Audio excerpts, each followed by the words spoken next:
ભિલોડાના કિશનગઢ સામે વિસ્તારની ચકચારી ઘટના સામે આવ્યા છે, જેમાં દીકરા અને પિતા વચ્ચે રૂપિયાની બાબત બોલાચાલી થતા દીકરાએ પોતાની પિતાની હત્યા કરી નાખી।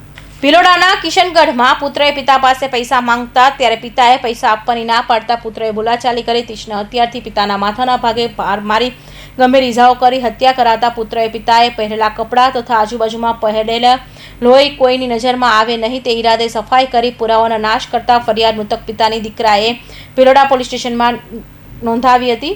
કિશનગઢમાં રહેતા શેખરભાઈ તુલસીભાઈ સડાતે પોતાના પિતા પાસે પૈસા માંગવાયા હતા, પરંતુ પિતાએ પૈસા આપવાની ના પાડતા પુત્ર શેખરે પિતા સાથે બોલાચાલી કરી પુત્રએ તીક્ષ્ણ હથિયારથી પિતાના માથાના ભાગે ઘા ઝીકી મોત નિપજાવી હત્યાની ઘટનાને અંજામ આપી પુત્ર ફરાર થઈ ગયો હતો।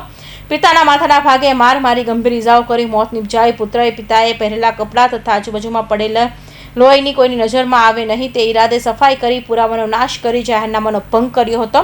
મૃતક પિતાની હત્યાની ઘટના સંદર્ભમાં ગૌતમીબેન નામાએ હત્યા કરનાર શેખર વિરુદ્ધ ભિલોડા પોલીસ સ્ટેશનમાં ફરિયાદ નોંધવા પોલીસે ગુનો નોંધ્યો હતો। Bureau report, Hind TV news, Surat.